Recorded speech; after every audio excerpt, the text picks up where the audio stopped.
David Shapiro is with us in studio today to give us some insights into the way the market might perform in 2015. Dave, you and I have been around a long time. 87, 97, 2007. Those were the big booms for the stock market. Might we be getting a 5 this time?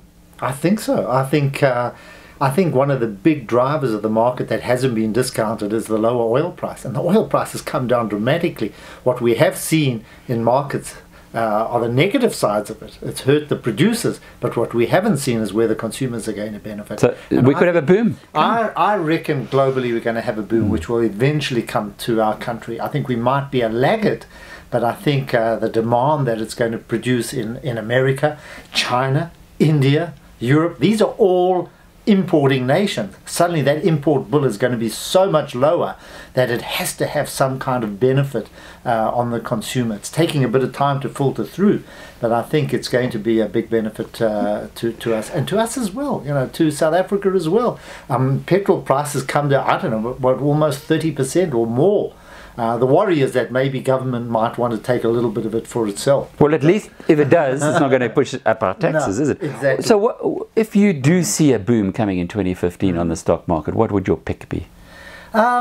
I have to believe that commodities will start to bottom. We haven't seen demand picking up or because of the lower prices or supply shrinking, but I think that will happen. It's too early to call it. So if I have to look towards the end of the year, I have to see a turnaround in commodity prices. I would imagine iron ore prices will stabilize, pick up, copper will pick up, and even oil.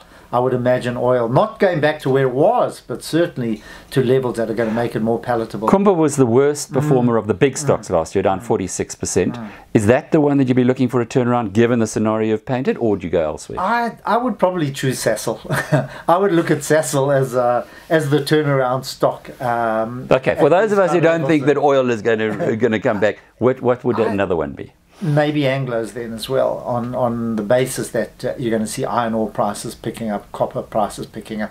Billiton will be also a beneficiary, but I think the one that has been hurt maybe the hardest has been Anglo, and probably a company, I wouldn't say on its knees, that's not right, but I think it will make a ripe takeover target, and consolidation will happen in commodity companies. And it's cheap. That's David Shapiro giving us his insights for this year. If you don't like his story on Sasol, which I don't, then you can certainly go with Anglo American.